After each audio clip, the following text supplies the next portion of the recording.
మంది ఎక్కువైతే మద్యం పలచన అవుతుందంట.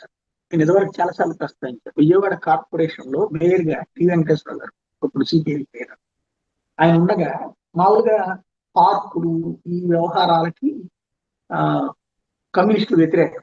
ఆ ఎంటర్టైన్మెంట్ డబ్బులు తగలేయకూడదని కోరుకున్నారు. కానీ పార్కులు ₹1,00,00,000 డబ్బులు పోశారు.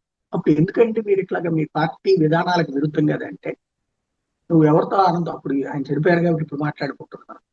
ఇప్పుడు ఒక పాయింట్ ఏంటంటే యువతరానికి మనం ఎంత చేసినా ఏదో ఒక అసంతృప్తి.